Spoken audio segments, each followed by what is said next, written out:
সুপ্রিয় শিক্ষার্থী, আশা করি ভালোই আছো। আমরা একাদশ শ্রেণীর অনলাইন ক্লাসে উচ্চতর গণিত প্রথম পত্রের ম্যাট্রিক্স ও নির্ণায়কের 3টি লেকচার শেষ করেছি। আজকে লেকচার 4। আমরা 3টি লেকচার শেষ করেছিলাম। তৃতীয় লেকচারে আমরা প্রতিসম রাশি পর্যন্ত পড়েছিলাম। আজকে আমরা ওখান থেকেই শুরু করতে চাই। চতুর্থ লেকচারে প্রতিসম রাশি আমরা আবার একটু শুরু করে তারপরে যাচ্ছি প্রতিসম রাশি, প্রতিসম ম্যাট্রিক্স। প্রতিসম ম্যাট্রিক্স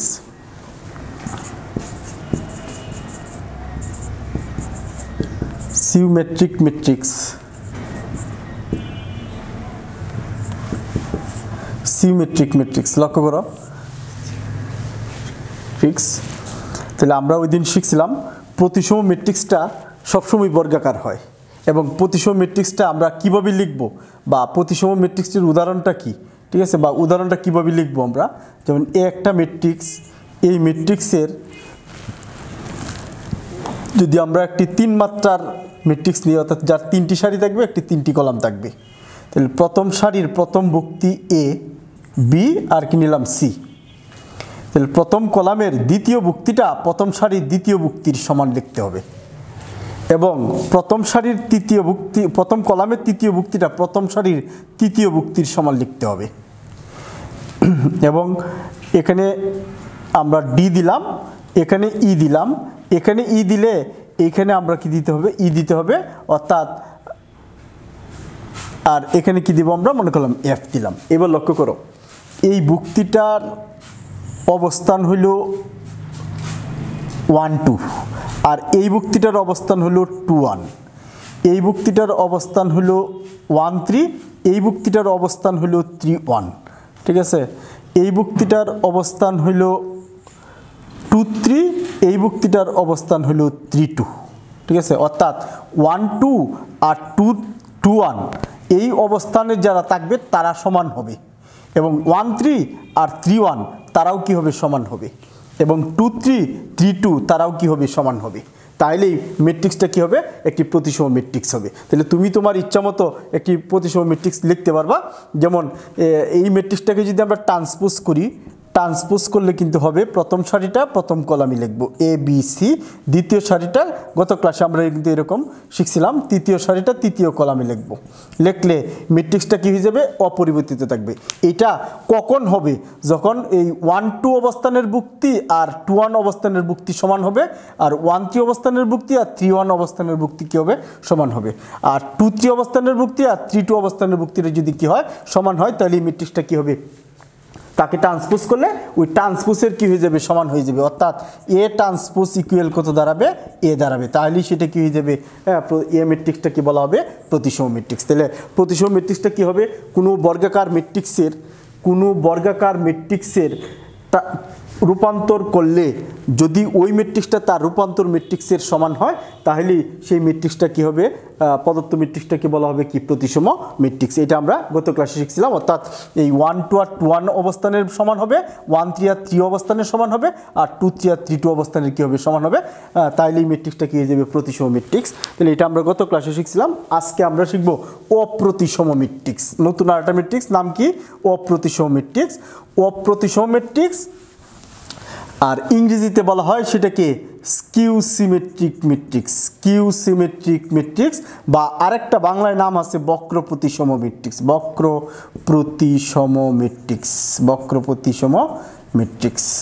তাহলে আমরা গত ক্লাসে শিখছিলাম প্রতিসম ম্যাট্রিক্স, আজকে শিখব কি, অপ্রতিসম ম্যাট্রিক্স। লক্ষ্য করো, অপ্রতিসম ম্যাট্রিক্সটা হলো কোনো বর্গ ম্যাট্রিক্সকে যদি আমরা রূপান্তর করলে যদি তার সামনে চিহ্ন বিপরীত হয় এবং প্রদত্ত ম্যাট্রিক্সের কি হয়, সমান হয়, তাহলেই সেটাকে কি বলা হবে, অপ্রতিসম ম্যাট্রিক্স বলবে। আমরা একটা উদাহরণ দিলেই সেটা আরও ক্লিয়ার হবে। যেমন আমরা একটা ম্যাট্রিক্স লিখলাম, এই ম্যাট্রিক্সটা 0 a b - a c d b d -a 0 d b d আর কত আছে 0, এই একটা ম্যাট্রিক্স লিখলাম। এখানে দিলাম মাইনাস, এখানে দিলাম মাইনাস, লক্ষ্য করো। হ্যাঁ, তাহলে এই ম্যাট্রিক্সটাকে যদি আমরা প্রতিসম রূপান্তর করি, এই ম্যাট্রিক্সটাকে যদি আমরা রূপান্তর করি, রূপান্তর তো আমরা গত ক্লাসে শিখছি, প্রথম সারিটাকে প্রথম কলামে নিব, দ্বিতীয় সারিটাকে আমরা কি করব, দ্বিতীয় কলামে নিব, তৃতীয় সারিটাকে আমরা কি করব, তৃতীয় কলামে লিখব, তৃতীয় সারিকে আমরা তৃতীয় কলামে লিখব। লেখার পরে আমরা একটা মাইনাস কমন নিলাম। কি কমন নিলাম? একটা মাইনাস কমন নিলাম। লক্ষ্য করো, মাইনাস কমন নিলে জিরো, মাইনাস এ থেকে কমন নিলে থাকবে এ, মাইনাস বি থেকে কমন নিলে কত থাকবে বি। আবার এখান থেকে মাইনাস কমন নিলে হবে মাইনাস এ, জিরো, মাইনাস কমন নিলে হবে ডি। হ্যাঁ, এখানে মাইনাস কমন নিলে হবে বি, এখানে মাইনাস কমন নিলে হবে ডি, এখানে কত আসবে মাইনাস ডি, এখানে কত আসবে জিরো। ঠিক আছে, তাইলে এই মাইনাস কমন নেওয়ার পরে কিন্তু এ ম্যাট্রিক্সের সমান হয়েছে। এবার লক্ষ্য করো, তাহলে এই টুকের পরিবর্তে যদি আমরা এ লিখতে পারি, তাহলে এ ট্রান্সপোজ ইকুয়াল কত আসবে minus A. A transpose equal কত মাইনাস এ। প্রতিসমর ক্ষেত্রে আমরা শিখছিলাম A transpose is equal to কত এ, আর অপ্রতিসমর ক্ষেত্রে শিখছি আমরা কি A transpose is equal to কত মাইনাস এ। যদি এ ট্রান্সপোজ ইকুয়াল কত হয় মাইনাস এ হয়, তাহলে এই প্রদত্ত ম্যাট্রিক্সটাকে বলা হবে কি অপ্রতিসম ম্যাট্রিক্স বা স্কিউসিমেট্রিক ম্যাট্রিক্স বা বক্রপ্রতিসম ম্যাট্রিক্স। ঠিক আছে, তাহলে এটা আমরা লিখবো কিভাবে, লক্ষ্য করো আগের মতোই। এটার অবস্থান ছিল 1 2, এটার অবস্থান কিন্তু 2 1। তাহলে 1 2 আর 2 1 অবস্থানের মান সমান হবে, কিন্তু চিহ্নটা কি লিখবো আমরা বিপরীত লিখবো। আবার এটা ছিল 1 3, এটা ছিল কত 3 1 অবস্থানে। 1 3 আর 3 অবস্থানের ভুক্তিটার মান সমান থাকবে, কিন্তু চিহ্নটা কি থাকবে বিপরীত। যে এখানে প্লাস দিছি, এখানে মাইনাস দিছি, আমি ইচ্ছা করলে এখানে প্লাস দিতে পারতাম, এখানে কি মাইনাস দিতে পারতাম।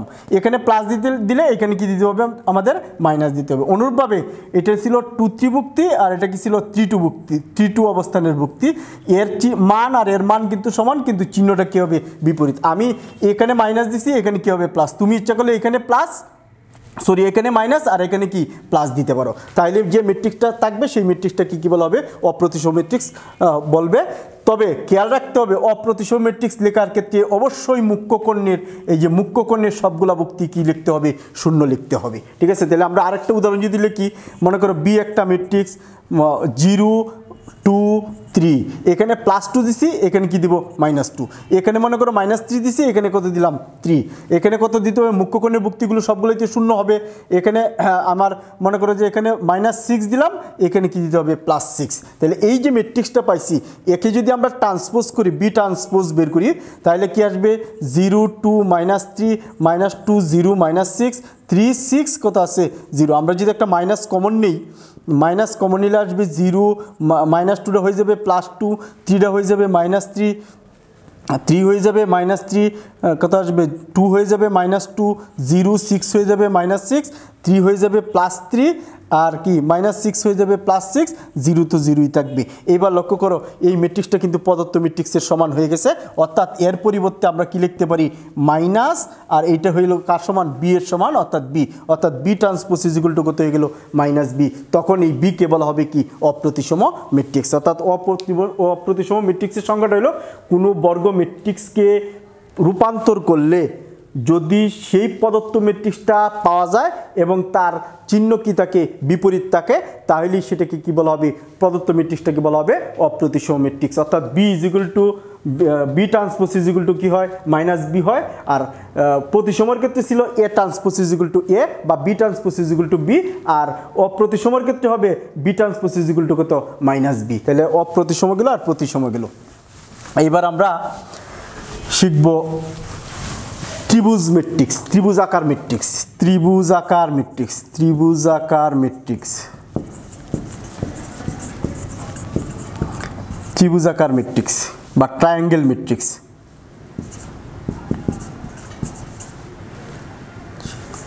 ট্রায়াঙ্গেল ম্যাট্রিক্স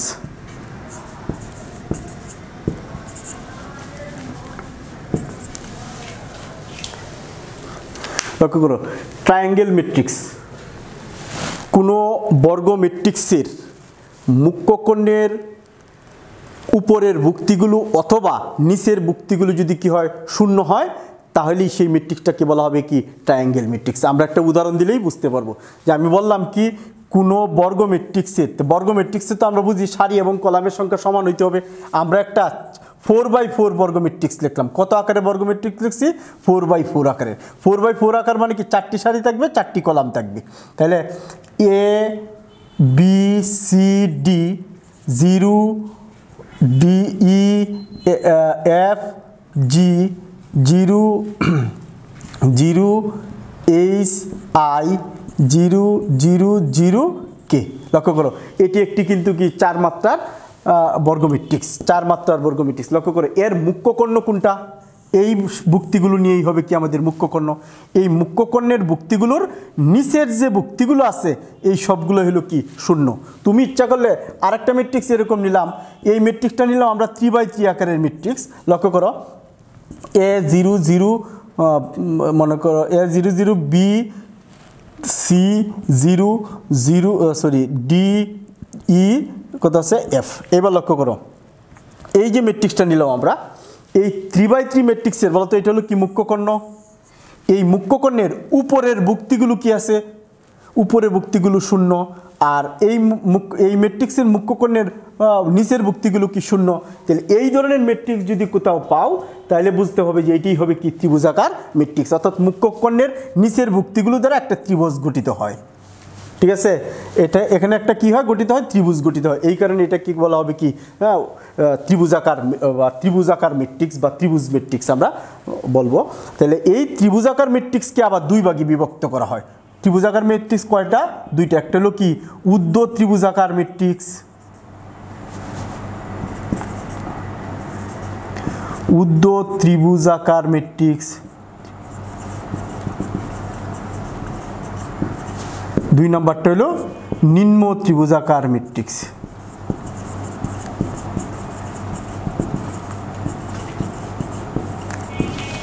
উদ্ধ ত্রিভুজাকার ম্যাট্রিক্স, নিম্ন ত্রিভুজাকার ম্যাট্রিক্স। লক্ষ্য করো আমরা কি বললাম, কোনো ম্যাট্রিক্সের বর্গ ম্যাট্রিক্সের 4/4 এটা হলো 3/3 বর্গ ম্যাট্রিক্সের যে মুখ্য কর্ণ আছে, মুখ্য কর্ণের নিচের ভুক্তিগুলো অথবা উপরের ভুক্তিগুলো যদি কি শূন্য হয় তাহলে সেটাকে কি বলা হবে? ত্রিভুজাকার ম্যাট্রিক্স বলবে। এখন কোনটা উদ্ধ ত্রিভুজাকার ম্যাট্রিক্স? তাহলে যে মুখ্য কর্ণের নিচের ভুক্তিগুলো যদি কি হয় শূন্য হয় তাহলে সেইটা হবে উদ্ধ ত্রিভুজাকার ম্যাট্রিক্স, সেইটা হবে কি উদ্ধ ত্রিভুজাকার ম্যাট্রিক্স। আর যদি মুখ্য কর্ণের উপরের ভুক্তিগুলো, মুখ্য কর্ণের উপরের ভুক্তিগুলো যদি কি হয় শূন্য হয় সেইটা হবে কি নিম্ন ত্রিভুজাকার ম্যাট্রিক্স। ঠিক আছে, তাহলে উদ্ধ ত্রিভুজাকার ম্যাট্রিক্সটা কি হবে? কোনো বর্গাকার ম্যাট্রিক্সের মুখ্য কর্ণের নিচের ভুক্তিগুলো যদি কি হয় শূন্য হয় তাইলে তাকে কি বলা হবে? উদ্ধ ত্রিভুজাকার ম্যাট্রিক্স। কারণ এইখানে মুখ্য কর্ণের উপরেও কিন্তু আর একটা ত্রিভুজ গঠিত হয়েছে, এইটা একটা ত্রিভুজ গঠিত হয়েছে। হ্যাঁ, এই ত্রিভুজটা কিন্তু মুখ্য কর্ণের উপরে আছে, এই কারণে এটাকে বলা হবে উদ্ধ ত্রিভুজাকার ম্যাট্রিক্স। আর এটা মুখ্য কর্ণের নিচের ভুক্তিগুলো, উপরের ভুক্তিগুলো শূন্য কিন্তু নিচের ভুক্তিগুলো কিন্তু কি নয় শূন্য নয়, এই কারণে এটাকে বলা হবে কি নিম্ন ত্রিভুজাকার ম্যাট্রিক্স। আমি আবারও বলতেছি, কোনো বর্গাকার ম্যাট্রিক্সের মুখ্য কর্ণের নিচের ভুক্তিগুলো যদি কি হয় শূন্য হয় তাহলে উপরের ভুক্তিগুলো দ্বারা যে ত্রিভুজ গঠিত হয় এই কারণে এটাকে বলা হবে কি একটি ত্রিভুজাকার, উদ্ধ ত্রিভুজাকার ম্যাট্রিক্স। আর এখানে মুখ্য কর্ণের উপরের ভুক্তিগুলো শূন্য কিন্তু নিচের ভুক্তিগুলো কি শূন্য নয়, তাই নিচে এটাকে বলা হবে কি নিম্ন ত্রিভুজাকার ম্যাট্রিক্স। তাহলে আমরা ত্রিভুজাকার ম্যাট্রিক্স শিখলাম। ত্রিভুজাকার ম্যাট্রিক্সে দুই ধরনের ত্রিভুজাকার ম্যাট্রিক্স হয়, একটা হলো উদ্ধ ত্রিভুজাকার ম্যাট্রিক্স আর একটা হলো কি নিম্ন ত্রিভুজাকার ম্যাট্রিক্স। ঠিক আছে, তাহলে ত্রিভুজাকার ম্যাট্রিক্সটা তোমরা একটু ভালোভাবে দেখবা। এইবার আমরা আরেকটা ম্যাট্রিক্স নিয়ে কথা বলবো। ম্যাট্রিক্সটা কথা বলার আগে আমরা ম্যাট্রিক্সটার নাম হলো জটিল ম্যাট্রিক্স। কি বললাম? জটিল ম্যাট্রিক্স, জটিল ম্যাট্রিক্স, কমপ্লেক্স ম্যাট্রিক্স,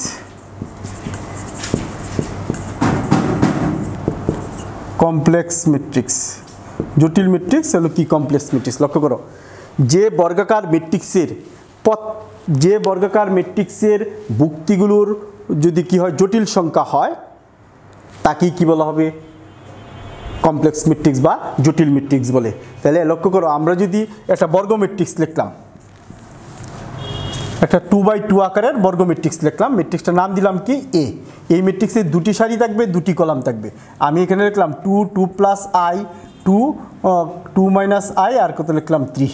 তাহলে এই যে একটা ম্যাট্রিক্স লিখলাম দুটি সারি দুটি কলাম, এই দুটি সারি দুটি কলামের এই বুক্তিটা জটিল সংখ্যা, এই বুক্তিটা কি জটিল সংখ্যা, এই কারণে এই ম্যাট্রিক্সটাকে বলা হবে কি জটিল ম্যাট্রিক্স। যে স্যার আমরা তো জটিল সংখ্যা পড়ি নাই, জটিল সংখ্যাটা তোমাকে একটু জানতে হবে, জটিল সংখ্যা না জানলে তুমি ওই জটিল ম্যাট্রিক্সটা জানতে পারবে না। জটিল সংখ্যা আমরা 9 10-এ কিন্তু বাস্তব সংখ্যা পড়ছি, ইন্টারমিডিয়েটের সেকেন্ড ইয়ারে উঠে আমরা মানে দ্বিতীয় পত্রের জটিল সংখ্যা নামে একটা চ্যাপ্টার আছে, ওইখানে আমরা শিখব যে কোনো সংখ্যা যদি আই সম্বলিত হয়, কি বলছি বলতো, এই যে আই যে একটা বিশেষ চিহ্ন, এই আই সম্বলিত কোনো সংখ্যা যদি তুমি পাও তো সেটাই হবে কি জটিল সংখ্যা। যেখানে এখানে কি আই আছে, তাহলে এইটাই হবে কি একটি জটিল সংখ্যা। তো তুমি তোমার ইচ্ছা মতো একটি জটিল সংখ্যা লিখতে পারো, 2 + 2i, এটা হবে তা একটি কি জটিল সংখ্যা। এই জটিল সংখ্যাটার এইটা হলো তার বাস্তব অংশ, এটা তার কি কাল্পনিক অংশ, এটা হলো কি বাস্তব অংশ। আমরা এই জটিল সংখ্যা নিয়ে দ্বিতীয় পত্রে একটা চ্যাপ্টারই আমরা পড়বো, আপাতত শুধু যার জটিল সংখ্যাটা তোমরা শিখে রাখো। বাস্তব অংশ এটা হলো কি কাল্পনিক অংশ, এইটা হলো কাল্পনিক অংশ, ঠিক আছে। এই বাস্তব অংশ আর কাল্পনিক অংশ মিলাই হবে কি জটিল সংখ্যা, ঠিক আছে। তাহলে বাস্তব অংশটা তো আমরা বুঝি 2 3 4 5 6 7 ইত্যাদি লিখলেই হবে, আর কাল্পনিক অংশে অবশ্যই সংখ্যাটার সাথে কি দিতে হবে, একটা আই দিতে হবে, তাহলেই সেটা কি হয়ে যাবে কাল্পনিক অংশ।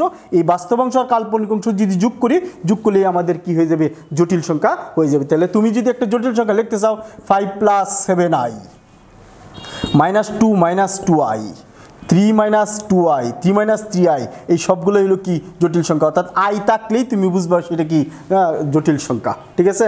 তাহলে আমরা এই ম্যাট্রিক্সটার দুইটা বুক্তি কিন্তু জটিল সংখ্যা লিখলাম, কারণ এখানে আই আছে, এটাই হবে কি একটি জটিল ম্যাট্রিক্স, ঠিক আছে। এখন এই যে জটিল সংখ্যাগুলো লিখলাম, এই জটিল সংখ্যার এটা বাস্তব অংশ, এটা কাল্পনিক অংশ। বাস্তব অংশ 5, তার চিহ্ন প্লাসই রাখলাম, কাল্পনিক অংশের চিহ্ন প্লাস ছিল, লিখলাম কি মাইনাস, প্লাস তো লিখতে হয় না, তার মানে 5 + 7i এর কি লিখলাম 5 - কত আছে 7i। এইটা যদি জটিল সংখ্যা হয় এইটা হবে তার অনুবন্ধী জটিল, অনুবন্ধী জটিল, ক্লিয়ার বিষয়টা। তাহলে এই জটিল সংখ্যাটার অনুবন্ধী জটিল কি হবে, এই জটিল সংখ্যাটার অনুবন্ধী বাস্তব অংশটা যা ছিল তাই থাকবে, কাল্পনিক অংশের চিহ্নটা শুধু কি করব আমরা পরিবর্তন করব, মাইনাস থাকলে প্লাস লিখবো, প্লাস থাকলে কি মাইনাস লিখবো, এইটাই হয়ে যাবে কি অনুবন্ধী জটিল। কার অনুবন্ধী জটিল, এই জটিল সংখ্যাটির অনুবন্ধী জটিল। তাহলে এই জটিল সংখ্যাটির অনুবন্ধী জটিল সংখ্যা কি আসবে 3 প্লাস কত থাকবে 3i, বাস্তব অংশ যা ছিল তাই, কাল্পনিক অংশের চিহ্নটা কি পরিবর্তন করছে, এইটা হবে কি অনুবন্ধী জটিল। তাহলে আমরা জটিল সংখ্যা শিখলাম, বলতো এইটার জটিল সংখ্যাটা কি আসবে 2 - i, এইটার জটিল সংখ্যাটা কি আসবে, এইটার জটিল সংখ্যাটা হবে 2 + কত থাকবে i, এইটা হবে কি আমাদের এটার কি অনুবন্ধী, এইটার অনুবন্ধী হবে এটা। তাহলে কি বললাম, জটিল ম্যাট্রিক্সটা কি হবে, কোনো বর্গ ম্যাট্রিক্সের বুক্তি যদি কি থাকে জটিল সংখ্যা থাকে, তাইলে সেই ম্যাট্রিক্সটাকে বলা হবে কি জটিল ম্যাট্রিক্স। তাহলে আমরা আমরা কি করতে পারি যে স্যার এই দুইটা কি সবসময় বাস্তব সংখ্যা লিখতে হবে, না, এখানেও তুমি ইচ্ছা করলে কি লিখতে পারো জটিল সংখ্যা লিখতে পারো। সবগুলো বুক্তি জটিল হইলেও সে জটিল হবে, সবগুলো না হইলেও সে কি হবে জটিল হবে, তবে একটা বা একাধিক অবশ্যই কি থাকতে হবে জটিল সংখ্যা থাকতে হবে, তাইলে সেই ম্যাট্রিক্সটাকে কি বলা হবে জটিল ম্যাট্রিক্স, ঠিক আছে। তাহলে আমরা জটিল ম্যাট্রিক্স শিখলাম, এবার শিখবো আমরা কি অনুবন্ধী জটিল ম্যাট্রিক্স। কি শিখব,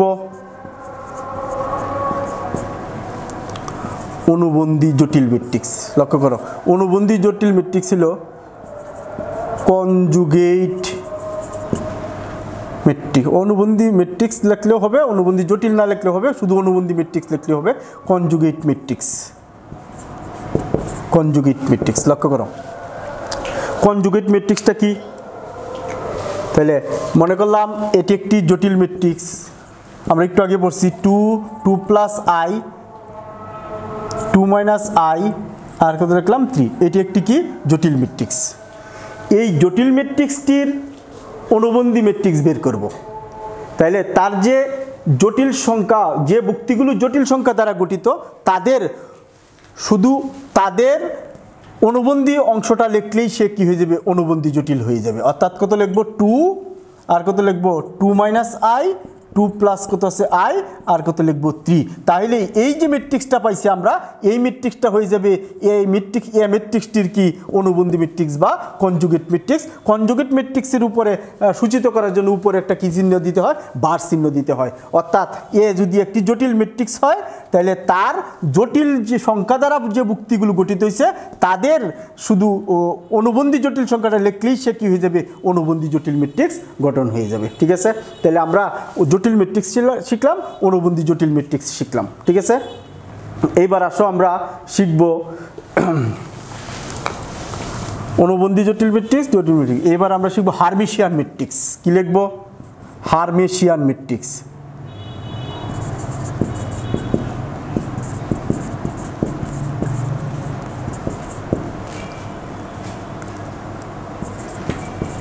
হার্মিশিয়ান ম্যাট্রিক্স।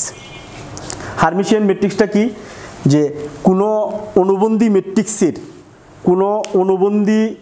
কোনো জটিল ম্যাট্রিক্সের অনুবন্ধীর ট্রান্সপোজ করলে যদি ওই ম্যাট্রিক্সটা ফেরত পাওয়া যায় সেটাই হবে কি হার্মিশিয়ান ম্যাট্রিক্স। যেমন আমরা একটু উদাহরণ দিলেই বুঝতে পারবো। যেমন মনে করলাম এ একটা ম্যাট্রিক্স, এই ম্যাট্রিক্সটার অনুবন্ধী ম্যাট্রিক্স কি হয়, এটা এ বার হয়। এই অনুবন্ধী ম্যাট্রিক্সটাকে যদি আমরা কি করি, ট্রান্সপোজ করি। তা আমরা একটু আগে ট্রান্সপোজ শিখছি, ট্রান্সপোজ করলে যদি কি হয় এ হয়, তাইলে সেই ম্যাট্রিক্সটাকে বলা হবে কি হার্মিশিয়ান ম্যাট্রিক্স। তাহলে আমরা একটা জটিল ম্যাট্রিক্স লিখি। জটিল ম্যাট্রিক্সটা লিখলাম আমরা, যেমন 2 প্লাস i, কি লিখলাম 2 মাইনাস i আর কি লিখলাম 3। একটু আগে কিন্তু এই উদাহরণটা লিখছিলাম।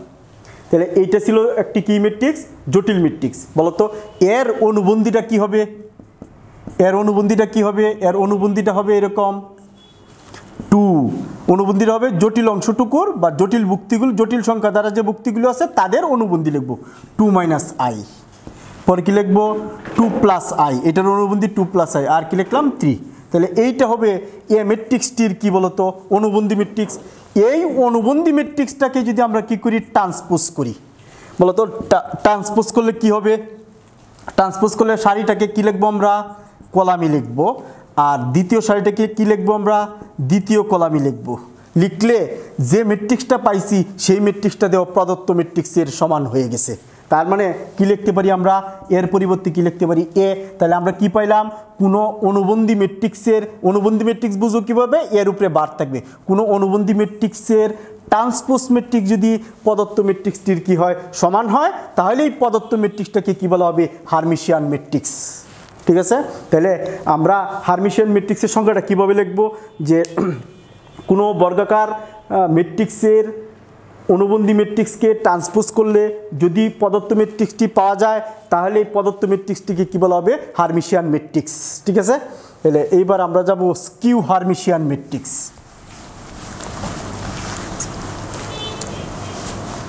এইবার আমরা যাব স্কিউ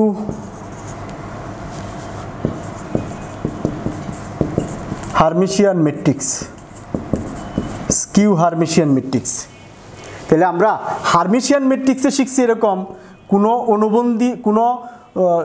অনুবন্ধী ম্যাট্রিক্সে রূপান্তর করলে, ট্রান্সপোজ করলে যদি ওই ম্যাট্রিক্সটা পাওয়া যায় তাহলে এই সত্যটা দিয়ে আমরা শিখছি এই ম্যাট্রিক্সটাকে বলা হবে কি, হার্মিশিয়ান ম্যাট্রিক্স। তাহলে এরকম স্কিউ হার্মিশিয়ান ম্যাট্রিক্সটা হবে কোনো অনুবন্ধী ম্যাট্রিক্সের ট্রান্সপোজ ম্যাট্রিক্স যদি ওই ম্যাট্রিক্সটাই হয় কিন্তু তার চিহ্ন কি হয়, বিপরীত হয়, তাহলে সেই ম্যাট্রিক্সটাকে, প্রদত্ত ম্যাট্রিক্সটাকে বলা হবে স্কিউ হার্মিশিয়ান ম্যাট্রিক্স। ওই যে আমরা প্রতিসম ম্যাট্রিক্স আর অপ্রতিসম ম্যাট্রিক্স যেমন শিখলাম এরকম আর কি। ওইখানে ছিল ম্যাট্রিক্সটা ট্রান্সপোজ করলে এর সমান, ম্যাট্রিক্সটাকে ট্রান্সপোজ করলে কি হয়, মাইনাস এর সমান। আর এখানে হলো ম্যাট্রিক্সটার অনুবন্ধীর ট্রান্সপোজ কি হবে, এর সমান হবে। তাহলে আমরা একটা উদাহরণ দেখতে চাই, লক্ষ্য করো। যেমন মনে করো এ একটা ম্যাট্রিক্স 0 2 প্লাস কত আছে i মাইনাস 2 প্লাস i, আমরা লিখলাম কি এখানে -2 মাইনাস i আর এখানে লিখলাম 0। লক্ষ্য করো, তাহলে এই একটা ম্যাট্রিক্স লিখলাম। বলো তো এটার অনুবন্ধীটা কত হবে, এটার অনুবন্ধীটা কত হবে, এটার অনুবন্ধী হবে 0। এটার কাল্পনিক, এটার কি অনুবন্ধী সংখ্যাটা লিখতে হবে 2 মাইনাস কত আছে i। এটার অনুবন্ধী কত হবে -2 প্লাস কত আসবে i আর কত আছে 0। এখন একে যদি ট্রান্সপোজ করি, এই অনুবন্ধী ম্যাট্রিক্সটাকে যদি আমরা ট্রান্সপোজ করি, ট্রান্সপোজ করলে কি আসবে, ট্রান্সপোজ করলে 0 2 মাইনাস আই, এটা কি আসবে -2 প্লাস আই, আর কত আসবে 0। আমরা ট্রান্সপোজ করলাম। এবার যদি একটা মাইনাস কমন নেই, বলো মাইনাস কমন নিলে 0 থেকে মাইনাস কমন নিলে 0, এখান থেকে যদি আমরা মাইনাস কমন নিই তাহলে +2 মাইনাস আই হবে। এখান থেকে যদি আমরা মাইনাস কমন নিই তাহলে -2 প্লাস কত থাকবে আই হবে, কত আসবে 0। ঠিক আছে, এই যে ট্রান্সপোজ করার পরে যে ম্যাট্রিক্সটা পাইলাম আমরা, এখন বলো এই ম্যাট্রিক্সটা কি পদার্থ ম্যাট্রিক্সের সমান হয়েছে কিনা? পদার্থ ম্যাট্রিক্সের যদি কি হয় সমান হয়, তাহলে এই এ ম্যাট্রিক্সটাকে কি বলা হবে? হ্যাঁ, এ ম্যাট্রিক্সটাকে বলা হবে হারমিশিয়ান, স্কিউ হারমিশিয়ান ম্যাট্রিক্স। ঠিক আছে, তাহলে আমরা এই হারমিশিয়ান ম্যাট্রিক্স আর স্কিউ হারমিশিয়ান ম্যাট্রিক্স শিখলাম। ঠিক আছে, তাহলে আমরা এখন আরেকটা ম্যাট্রিক্সের সংজ্ঞা শিখতে চাই।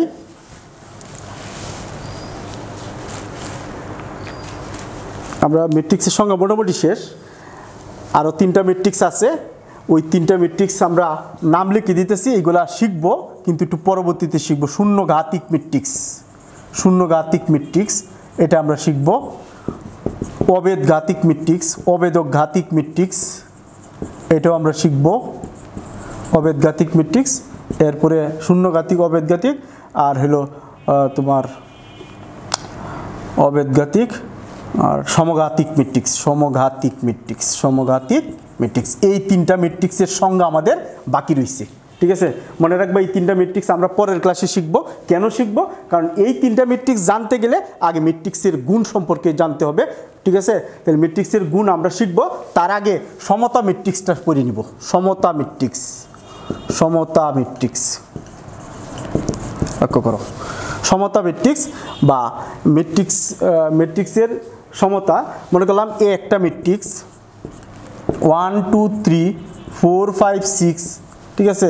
বি একটা matrix A B C D E F, ঠিক আছে। সি একটা ম্যাট্রিক্স, লক্ষ্য করো H I K J L M O P কত আছে কিউ, এই ম্যাট্রিক্স নিলাম। ডি একটা ম্যাট্রিক্স নিলাম, ডি একটা ম্যাট্রিক্স নিলাম 1 2 5 7। এফ একটা একটা ম্যাট্রিক্স নিলাম, ই একটা ম্যাট্রিক্স নিলাম, এ বি সি কত আছে ডি। আমরা বিভিন্ন মাত্রার 5টা ম্যাট্রিক্স লিখছি। আমরা সমতা ম্যাট্রিক্স বোঝার জন্য বিভিন্ন মাত্রার কয়টা ম্যাট্রিক্স লিখছি? 5টা ম্যাট্রিক্স লিখছি। এবার লক্ষ্য করো, এই ম্যাট্রিক্সটার আকার হলো 2/3, এই ম্যাট্রিক্সটার আকার হলো 3/3, এই ম্যাট্রিক্সটার আকার হলো 2/3। ঠিক আছে, এই ম্যাট্রিক্সটার আকার হলো 2/2, এই ম্যাট্রিক্সটার আকার হলো 2/2। তাহলে দুটি ম্যাট্রিক্স, এখান থেকে 2টা ম্যাট্রিক্স নিয়ে আমরা কি করব? সমতা ম্যাট্রিক্স গঠন করব। দুটি ম্যাট্রিক্স সমতা হবে যদি ম্যাট্রিক্স দুটির আকার সমান হয় এবং তাদের অনুরূপ যুক্তিগুলো কি হয়? সমান হয়। তাহলে লক্ষ্য করো, দুটি ম্যাট্রিক্স সমতা ম্যাট্রিক্স বলতে পারবো তাদের আকার যদি সমান হয়। তাহলে এই ম্যাট্রিক্সের আকার আর এই ম্যাট্রিক্সের আকার কি আছে? সমান আছে। তাহলে প্রথম কন্ডিশনটা সে মানছে, এই ম্যাট্রিক্সের আকার আর এই ম্যাট্রিক্সের আকার সমান আছে, তার মানে এই ম্যাট্রিক্স দুটি কি প্রথম কন্ডিশন মানছে এবং তাদের অনুরূপ যুক্তিগুলো যদি কি হয়? সমান হয়। অনুরূপ যুক্তি বলতে আমরা কি বুঝবো? এটা হলো 1 নাম্বার সারির 1 নাম্বার কলাম, এটা 1 নাম্বার সারির 2 নাম্বার কলাম, এটা 1 নাম্বার সারির 3 নাম্বার কলাম, এটা 2 নাম্বার সারির 1 নাম্বার কলাম, এটা 2 নাম্বার সারির 2 নাম্বার কলাম, এটা 2 নাম্বার সারির 3 নাম্বার কলাম। তাহলে এই অনুরূপভাবে এটাও কিন্তু 1 নাম্বার সারি 1 নাম্বার কলাম, 1 নাম্বার সারি 2 নাম্বার, 1 নাম্বার সারি 3 নাম্বার কলাম, 2 নাম্বার সারি 1 নাম্বার কলাম, 2 নাম্বার সারি 2 নাম্বার কলাম, 3 নাম্বার সারি 3 নাম্বার কলাম। তাহলে এই এ ম্যাট্রিক্স আর বি ম্যাট্রিক্সের আকার সমান হয়েছে এবং তাদের অনুরূপ যুক্তিগুলো যদি কি হয়? সমান হয়। তাহলে এর মান কত হবে? 1, বি এর মান কত হবে? 2, সি এর মান কত হবে? 3, ডি এর মান কত হবে? 4, ই এর মান কত হবে? ই এর মান হবে 5, আর এফ এর মান কত আসবে বলো তো? 6। তাহলে এই অনুরূপ যুক্তিগুলোর মান যদি সমান হয় এবং তাদের আকার যদি কি হয়? সমান হয়, তাহলে এ ম্যাট্রিক্স আর বি ম্যাট্রিক্সকে আমরা কি বলতে পারবো? সমতা ম্যাট্রিক্স বলতে পারবো। ঠিক আছে, তাহলে এই ম্যাট্রিক্সটা কি এখানে বাকি 5টা কারোর সাথে কি সমতা ম্যাট্রিক্স হয়? হয় না। কেন হয় না? কারণ তার আকার কত আছে? 3/3, এখানে 3/3 আকারের কোনো ম্যাট্রিক্স নাই। হ্যাঁ, তাহলে এই 2টা ম্যাট্রিক্স কিন্তু কি হবে? সমতা ম্যাট্রিক্স হবে, যেহেতু তাদের আকার সমান আছে এবং তাদের অনুরূপ যুক্তিগুলো যদি কি হয়? সমান হয়। অর্থাৎ এর মান যদি 1 হয়, বি এর মান যদি 2 হয়, সি এর মান যদি 5 হয় আর ডি এর মান যদি কি হয়? 7 হয়, তাহলে এই ম্যাট্রিক্স দুটি কি বলা হবে? সমতা ম্যাট্রিক্স বলা যাবে। তাহলে সমতা ম্যাট্রিক্স বলবো কিভাবে? যে যদি এ ও বি দুইটি একই আকারের